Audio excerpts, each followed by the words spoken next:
श्री परमात्मने नमः. श्रीमद्भगवद्गीता अथ द्वितीयोऽध्याय. श्लोक 7. अर्जुन उवाच कार्पण्यदोषोपहतस्वभाव पृच्छामि त्वा धर्मसम्मूढचेता. कार्पण्यदोषोपहतस्वभाव पृच्छामि त्वा धर्मसम्मूढचेता. यच्छ्रेयस्यान्निश्चितबहुतन्मे शिष्यस्तेह शाधीमात्वा प्रपन्नम्. यच्छ्रेयस्यान्निश्चितबहुतन्मे शिष्यस्तेह शाधीमात्वा प्रपन्नम्. कार्पण्यदोषोपहतस्वभाव पृच्छामि त्वा धर्मसम्मूढचेता. यच्छ्रेयस्यान्निश्चितबहुतन्मे शिष्यस्तेह शाधीमात्वा प्रपन्नम्. अर्थ: माझ्या दुर्बलतेमुळे मी माझ्या कर्तव्याबद्दल गोंधळून गेलो आहे आणि माझी मनःशांती नष्ट झाली आहे. अशा स्थितीत माझ्यासाठी निश्चितपणे सर्वात श्रेयस्कर काय आहे, याबद्दल मी तुम्हाला विचारित आहे.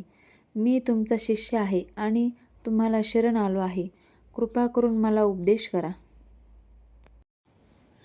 तात्पर्य: स्वभावतःच प्रकृतीच्या भौतिक कार्यपद्धतीची रचना ही प्रत्येकाला गोंधळात टाकणारी आहे, पदोपदी गोंधळून टाकणारी स्थिती आहे आणि म्हणून मनुष्याला जीवनातील ध्येयप्राप्तीबद्दल योग्य मार्गदर्शन करू शकणाऱ्या प्रमाणित आध्यात्मिक गुरूकडे जाणे आवश्यक आहे. आपल्या इच्छेशिवायही घडणाऱ्या जीवनातील सर्व गुंतागुंतीपासून मुक्त होण्यासाठी संपूर्ण वैदिक साहित्य आपल्याला प्रमाणित आध्यात्मिक गुरूकडे जाण्याचा सल्ला देते. कोणी पेटविल्याशिवाय पेट घेणाऱ्या जंगलातील वणव्याप्रमाणे या गुंतागुंती आहेत. जगातील परिस्थिती अशीच आहे. असा हा गोंधळ आपली इच्छा नसतानाही आपल्या जीवनामध्ये आपोआप निर्माण होतो. कोणालाही वणवा नको असतो, तरीही तो पेट घेतो आणि आम्ही गोंधळूनही जातो. म्हणून वैदिक ग्रंथ आपल्याला उपदेश देतात की जीवनातील गुंतागुंती सोडविण्यासाठी आणि त्या कशा सोडवाव्या याबद्दलचे ज्ञान प्राप्त करण्यासाठी परंपरेतून चालत आलेल्या आध्यात्मिक गुरूकडे जाणे आवश्यक आहे. ज्या व्यक्तीला प्रमाणित आध्यात्मिक गुरू आहेत तिला सर्व गोष्टींचे ज्ञान असते.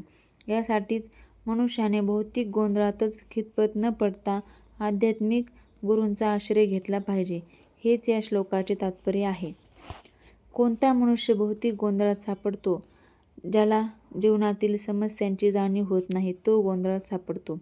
बृहदारण्यक उपनिषदामध्ये गोंधळलेल्या मनुष्याचे वर्णन पुढील प्रमाणे करण्यात आले आहे.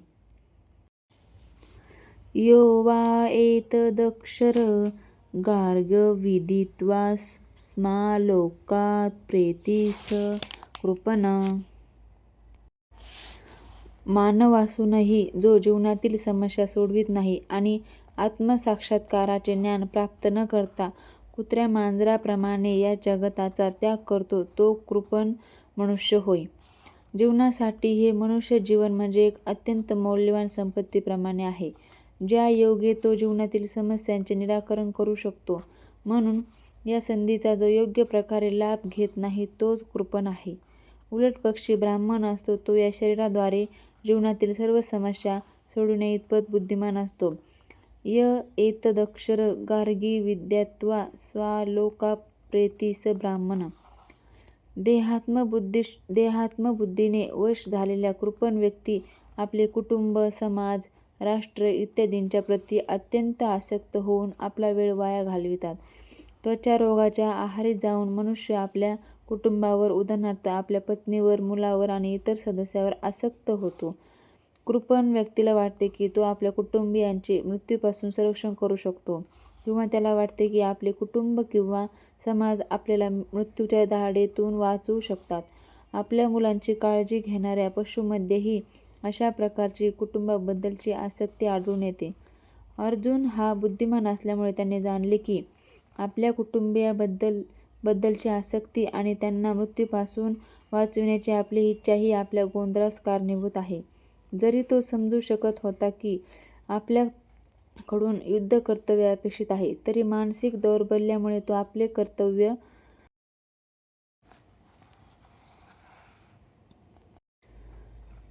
कर्तव्य पार पाडू शकत नव्हता. म्हणून तो सर्वश्रेष्ठ आध्यात्मिक गुरु भगवान श्रीकृष्ण यांना निश्चित उत्तराबद्दल विचारित होता.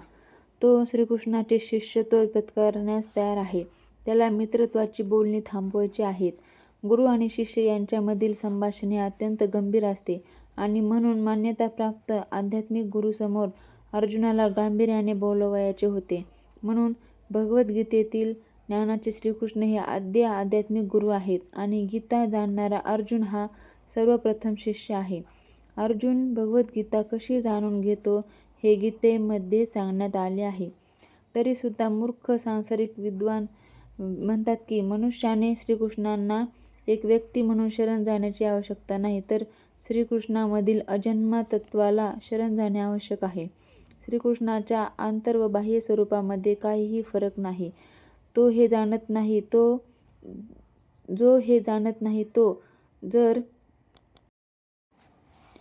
भगवद्गीता जाणण्याचा प्रयत्न करीत असेल तर तो महामूर्खच होय.